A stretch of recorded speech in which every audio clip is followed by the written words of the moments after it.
అది మీరు నమస్కారం చేస్తానన్నట్టు లేదు, ఒక్కసారి మిమ్మల్ని కొడతానన్నట్టుంది. ఎందుకంత భావన వ్యగ్రత అన్న అంటే, ఇవాళే నా జీవితానికి చిట్ట చివరి రోజు, నేను ఆత్మహత్య చేసుకోబోతున్నాను. నా మనస్సులో ఎప్పుడైనా శాంతి కలిగితే మీ ఉపన్యాసాల్లోనే కలిగేది. అందుకని మీకు ఒక్కసారి నమస్కారం చేసి ఆత్మహత్య చేసుకుందామని వచ్చాను. మీకు ఒక్కరికే చెప్తున్నాను, మీరు ఎవరికీ చెప్పకండి, సాయంకాలానికి నేను ఉండను అన్నది. నేను అడిగిపోయింది, ఇది నాకు చెప్పాడు బాబని. అది నేను తర్వాత ఎడతాను ఆఫీస్కి, అవసరమైతే హాఫ్ డే సీఎల్ ఎడతాను, కూర్చోండి కూర్చోండి కూర్చోండి అని కూర్చోబెట్టాను. అంటే బాబా ఇలా మా ఇంటికి వచ్చేయమని ఆలోచమండి. కాబట్టి కూర్చుంటే ఏమి మీకు ఎందుకు కలిగింది బాధ? ఆయన ఏదో పాపం చాలా చెప్పుకొచ్చాడు ఏడుస్తూ. నేనన్నా సరే ఒక పని చేయండి, ఆఖరి ప్రయత్నం ఒకటి చేయండి. మీరు దీక్షగా 42 రోజులు శివాలయానికి ఎవ్వరికీ చెప్పద్దు. ప్రదోష వేళలో వెళ్ళి శివ ప్రదక్షిణం చేసి మీరు ఏమీ చెప్పకండి. మీరు చెప్పగలిగినంతసేపు శివాలయం అరుగు మీద కూర్చుని శివ శివ శివ శివ శివ శివ ఇదొకటే. ఒక 42 రోజులు ఈ దరిద్రాన్ని, మీ కష్టాల్ని అనుభవించి చూడండి అన్నాడు. మీరు నమ్ముతారా? ఆ వ్యక్తి నా దగ్గరికి వచ్చి, నా జీవితంలో ఆశించని రీతిలో నా జీవితానికి ఒక కొత్త మలుపు తిరిగిందండి, నేను వరంగల్ వెళ్ళిపోతున్నాను, నేను సెటిల్ అయిపోతున్నానని చెప్పాడు. ఆ వ్యక్తే నాకు ఈ మధ్యనే మళ్ళీ ఫోన్ చేసి, కోటేశ్వరారు ఇప్పుడు నేను ఎంత ఆనందంగా ఉన్నానోనండి, ఒక్కసారి మీరు ఏమైనా వరంగల్ వస్తారేమిటండి ఉపన్యాసాలకి, మీ దర్శనానికి వద్దాం అనుకుంటున్నాను, నేను కూడా కాకినాడ అన్నాడు. అయ్యా మీరు ఎప్పుడైనా కాకినాడ ఇప్పుడు అక్కర్లేదు, ఇప్పుడు తర్వాత వద్దురు కానీ, నేను వరంగల్ ఇప్పుడు మాత్రం రావట్లేదు, నేను వరంగల్ వస్తే చెప్తాను, అప్పుడు మీరు నా దగ్గరికి వద్దురు కానీ తప్పకుండా దర్శనానికి అన్నాడు. కళ్యాణి అందులో అంటారే, ఏతి జీవంతిమానందో నరం వర్ష శతాదపి అంటుంది సుందరకాండ. 100 ఏళ్ళు బతికిన వాడు శుభాన్ని చూస్తాడు. అందుకే తొందరపడి ఏదో సమస్య ఉందని ఆత్మహత్యలు చేసేసుకుంటాం, ఇలాంటి మాటలు అనకూడదు. కాబట్టి చూడండి, శివుడు ఉద్ధరించగలడు అనడానికి ప్రత్యక్ష ప్రమాణం మనకే ఉంది కదా. శివం అంటే మంగళం, శోభనం, శ్రేయస్సు, కళ్యాణం. ఏ శుభము నీకు కావాలన్నా శివానుగ్రహముగానే వస్తుంది. శివానుగ్రహము కలిగితే నీ ఇంట సర్వమంగళములు జరుగుతాయి. అందుకే శంకర భగవత్పాదాచార్య స్వామి శివానంద లహరిలో ఒక మాట అంటారు, అసలు శివ నిన్ను చూసి ఏదేదో అనుకుంటుంటారు, అసలు నీ స్వరూపం ఒక్కసారి ఆలోచించు.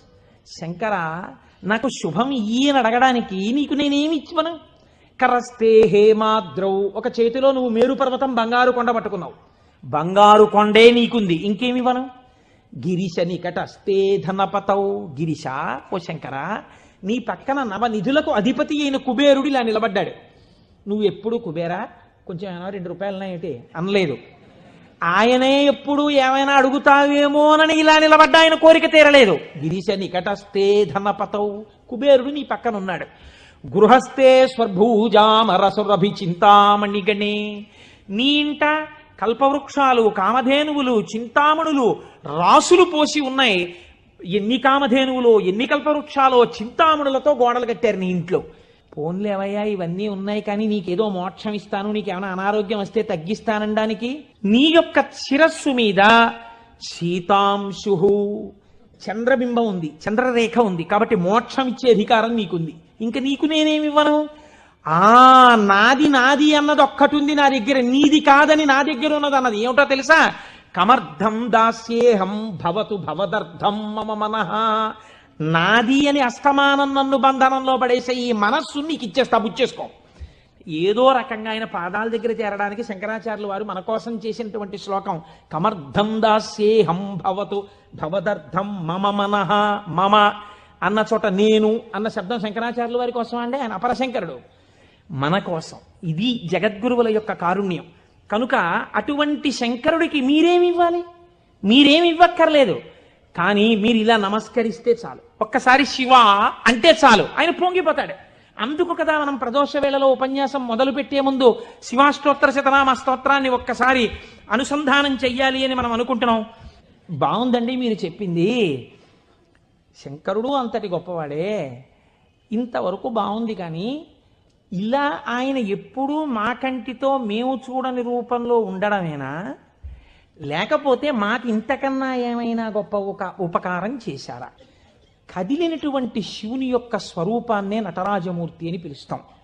తనలో తాను రమించిపోతున్నటువంటి శివుడు అలలు లేని సరస్సు, కాబట్టి తనలో తాను రమిస్తుంటాడు, కదలిక ఉండదు.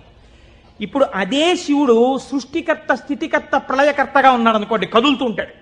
ఈ కదిలినప్పుడు నటరాజు నాట్యం చేస్తుంటాడు.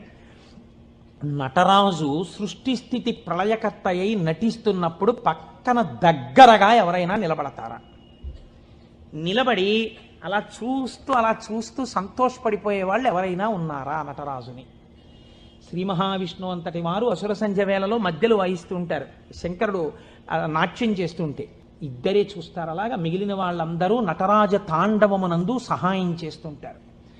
ఆ ఇద్దరెవరో తెలుసా? ఒకరు వ్యాఘ్రపాదుడు, ఒకరు పతంజలి. వీళ్ళిద్దరే చూస్తూ ఉంటారు. వ్యాఘ్రపాదుడి యొక్క శరీర అధోభాగం పులిగా ఉంటుంది, పతంజలి యొక్క శరీర అధోభాగం పావుగా ఉంటుంది. పతంజలి ఆదిశేషుని యొక్క అంశ. ఈ పతంజలి వ్యాకరణానికి మహాభాష్యం చేశారు. ఈ పతంజలి 1000 నాలుకలతో సమాధానం చెప్పేవారు. ఒకానొకసారి ఈ పతంజలి మహర్షి దగ్గరికి 1000 మంది శిష్యులు వచ్చి, అయ్యా మీ దగ్గర మేము వ్యాకరణం నేర్చుకోవాలనుకుంటున్నామని అడిగారు. పతంజలి మహర్షి అన్నారు, సరే మీకు 1000 మందికి నేను నేర్పుతాను ఏకకాలంలో. ఎవరు ఏ స్థాయిలో ఉన్నారో ఆ స్థాయిలో పాఠం చెప్పేస్తారు. వ్యాకరణ మహాభాష్యం చెప్పేటప్పుడు 1000 మంది 1000 రకాలైన ప్రశ్నలు వేస్తారు. 1000 మందికి ఒకేసారి జవాబు చెప్పాలి. కాబట్టి ఇప్పుడు తాను ఎలా చెప్పాలి? తాను ఆదిశేషుడు కనుక శేషాంశతో చెప్పాలి, 1000 నాలుకలతో చెప్తాను. కానీ 1000 నాలుకలతో చెప్పినప్పుడు ఒక ప్రమాదం ఉంది. శేషాంశతో ఉంటాను, దానిలో విషపు గాలి కూడా వస్తుంది, ఎదురుగుండా కూర్చున్నవాడు బూడిదైపోతాడు. కాబట్టి తెర అడ్డం కడతాను. ఇది చిదంబరంలో జరిగిందండి యథార్థంగా. నేను ఒక తెర అడ్డం కట్టి లోపల నేను కూర్చుంటాను, మీరు బయట కూర్చోండి. మీరు ప్రశ్నలు అడుగుతూ ఉండండి, నేను చెప్పేస్తుంటాను 1000 నాలుకలతో. ఒక్క నియమం, 1000 నాలుకలతో నేను కష్టపడి 1000 మంది శిష్యులకు సమాధానం చెప్పడానికి కూర్చుని ఉండగా ఎవడైనా సరే నేను పాఠం పూర్తయిందనే లోపల లేచి వెళ్ళిపోతే వాడు బ్రహ్మరాక్షసుడైపోతాడని చెప్పి శాపం పెడుతున్నానన్నారు. 1000 మంది శిష్యులు కూర్చున్నారు. కొంతమందికి అసలు ప్రారంభంలోనే అనుమానాలు ఉంటాయి, అలాంటి వాళ్ళు కూడా ఉంటారు. ఇప్పుడు ఇది మోక్షద్వారం, ఇందులో దూరితే మోక్షం వస్తుంది అన్నాం అనుకోండి, ఇది ఎవరు పెట్టారండి అంటాడు వెంటనే వాడు వచ్చి. అసలు ముందు తెలుసుకోవడం కన్నా అనుమానాలు ఎక్కువ, అక్కడే పతనం ప్రారంభం.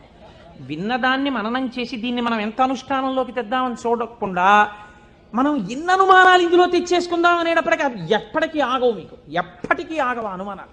ఇప్పుడు ఏమైపోయింది, ఇందులో ఒకటికి అనుమానం వచ్చింది, ఏటో వెళ్ళిపోతే బ్రహ్మరాక్షసుడు అంటున్నాడు. ఈ మాట వినగానే అసలు నాకు తోచడం మానేసింది. అసలు ఈయన మొదలెట్టే లోపలే కాసేపు బయటికి వెళ్ళి తిరిగి వస్తే మనశ్శాంతిగా ఉంటుంది. పాఠం మొదలెట్టే లోపల వచ్చేద్దామని ముందే వెళ్ళిపోయాడు ఆయన.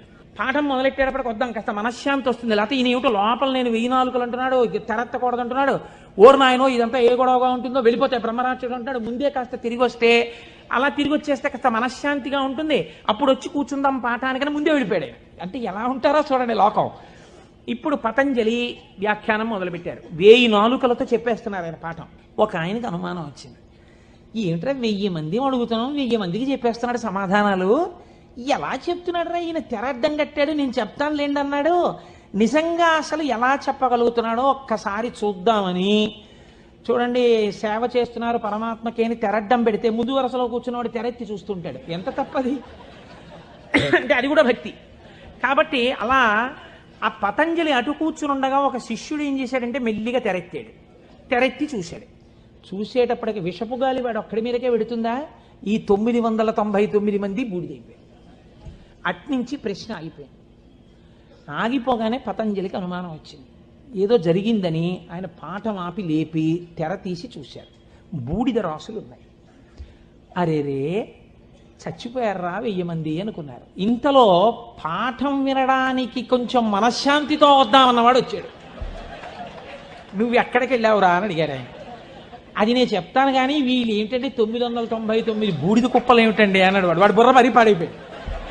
ఆయన అన్నారు, కంగారు పడకు, నేను ముందే చెప్పాను కదా తెరత్తద్దని. ఎవడో ఎత్తాడు, బూడిదైపోయారు. ఎవడి నామస్మరణ వలన కేవలము శుభమే జరుగుతుందో వాడిని శివ అని పిలిచారు.